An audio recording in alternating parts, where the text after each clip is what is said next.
திருமணத்திற்கு தேவையான நகைகளை யூடியூப் பார்த்து வழிப்பறி செய்த பொறியியல் பட்டதாரி. சென்னையில் பரபரப்பு. சென்னை அடுத்த சேலையூர் காவல் நிலைய எல்லைக்கு உட்பட்ட காமராஜபுரம். நேதாஜி தெருவை சேர்ந்தவர் சீதாலட்சுமி, வயது 70. இவரிடம் சில நாட்களுக்கு முன்பு இருசக்கர வாகனத்தில் வந்த நபர் 2 சவரன் தங்கச்செயினை பறித்து சென்றுள்ளார். அதேபோல கிழக்கு தாம்பரம் ஆஞ்சநேயர் கோவில் தெருவில் நித்திய சுபா 49 வயது என்பவரிடம் 5 சவரன் தங்கச்செயினை பறித்து மர்ம நபர் சென்றுள்ளார். இந்த 2 சம்பவங்களும் சிசிடிவி கேமராவில் பதிவாகி அதில் குற்றவாளி சேனுடன் தப்பி செல்வது பதிவாகி இருந்தது.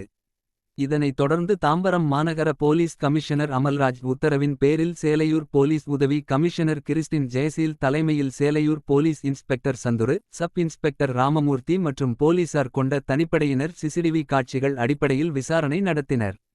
அதில் செயினை பறித்து விட்டு இருசக்கர வாகனத்தில் தப்பிய இளைஞர் எங்கெல்லாம் சென்றார் என்று பார்த்தபோது அவர் காமராஜபுரம், மப்பேடு, அகரம், பெருங்களத்தூர், முடிச்சூர், படப்பை என இறுதியாக மடிப்பாக்கம் பகுதியில் ஒரு வீட்டிற்கு சென்றது தெரிய வந்தது.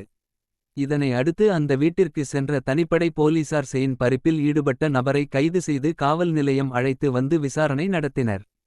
அப்போது அந்த நபர் கோவில்பட்டியைச் சேர்ந்த அருணாச்சலம், 27 வயது எனவும் மடிப்பாக்கம், ராம் நகர் பகுதியில் குடும்பத்துடன் சொந்த வீட்டில் தற்போது வசித்து வருவதும் பி.ஏ. சிவில் இன்ஜினியரிங் முடித்து வேலை கிடைக்காததால் ஆன்லைன் வர்த்தகத்தில் பணம் செலுத்தியுள்ளார்.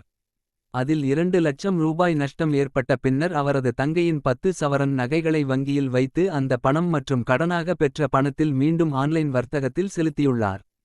அதிலும் நஷ்டம் என மொத்தமாக சுமார் 15 லட்சம் ரூபாய் வரை நஷ்டம் ஏற்பட்டுள்ளது.